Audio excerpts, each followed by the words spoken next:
Yes. Hello, this is Donald Trump from Mr. Cohn. Thank you so much. Donald who?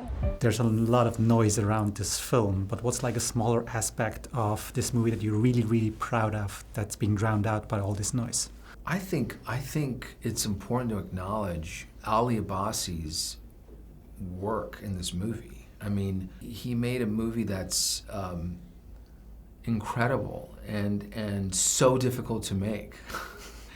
I mean, I don't think enough people are talking about it.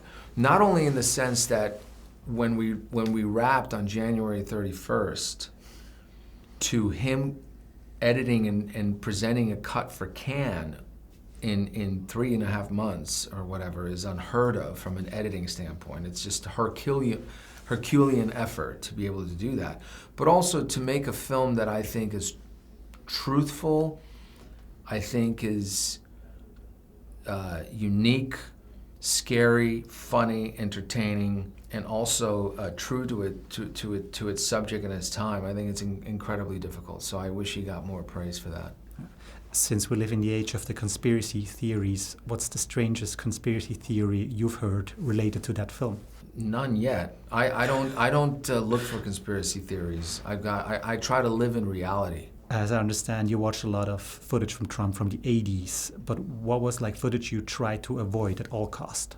I watched everything. I watched even the comedians, impersonators, anybody. I think there was even a contest that there's a Trump impersonation contest that's taking place somewhere in the US. I forgot where it was, but where everybody can go and be doing their Donald Trump. But I actually wanted to watch that because I wanted to see, I guess, what not to do. Roy Cohn, nice to meet you. The Roy Cohn from all the papers? Yeah, you're brutal. Guilty as charged. Roy Cohn is a crook. He's been indicted 3 times. I'm gonna let you in on a little secret. People, they hire me because I'm a winner. How do you win? Political discourse is quite heated, obviously, at the moment. Do you think this movie will be watched and appreciated by people more in like 5 to 10 years? I think that's a very good question because I believe that. I actually believe that in 10 years, this movie will feel even more relevant. And maybe you're right, maybe it's because we are so close to it right now in so many ways that it's hard to fully understand it. I think there are many people who have watched the movie that really get it. So, and I believe people are intelligent. I don't feel that everybody has gone down the rabbit hole, Alice in Wonderland, conspiracy theory, believe whatever you want to believe. And those people exist. But I do feel like maybe in 10 years it will speak for itself. You talked about rabbit holes just now. You went down one yourself for portraying this role. What was toughest to get rid of again from Trump? I mean, you shot Thunderbolts right after this. The weight, certain weight areas. But also, yeah, I think he has such a specific way of speaking and such a specific way of walking, moving, talking with his hands, and I practiced that so much so that I could try and not think about it and just do it. That there were still months after where I think there are certain times where I was still doing certain things that only because I was so used to it. Roy Cohn, Jeremy Strong's character, teaches Trump these 3 rules. The first rule is the simplest. Attack, attack, attack.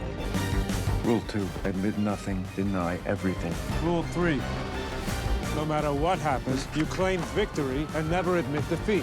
What were your rules in portraying Trump? Did you have any? I think the golden rule is always to honor the character without personal judgments and trying to remove my own feelings and just try to understand and find the person as much as possible. In terms of other rules, I think there were shifting.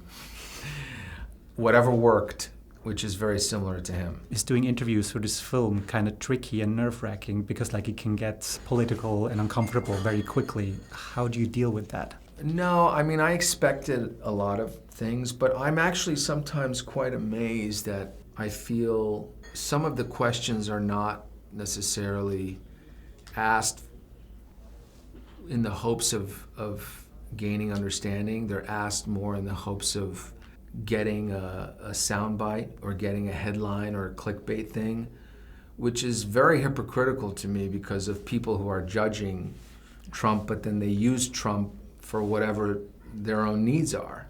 You know, everyone's kind of using him whenever it's convenient.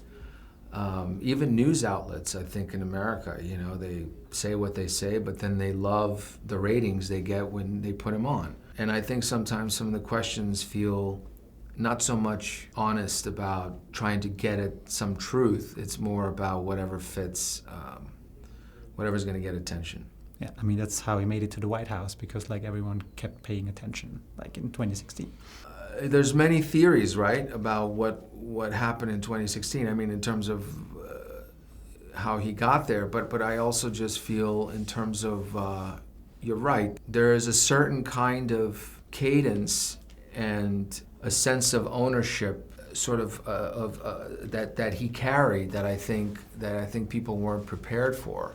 I think a lot of people forget that he's also, to some extent, a really great actor. I mean, he's been on camera for years, and he's perfected a very specific image, and that he's pretty good at presenting. And I think we need to look at how we view authority figures now, because he's changed that entirely. There are many people who feel that he speaks more truthfully than half the politicians that stand up there. So we have to factor that. You know, you have to look at what's reaching audiences now, and also the times that we're in. How we're communicating and how we're getting information is also affecting who we trust and how we trust. Don't you forget, I made you. We have a brand new campaign slogan. Let's make America great again. Well, I like the again part.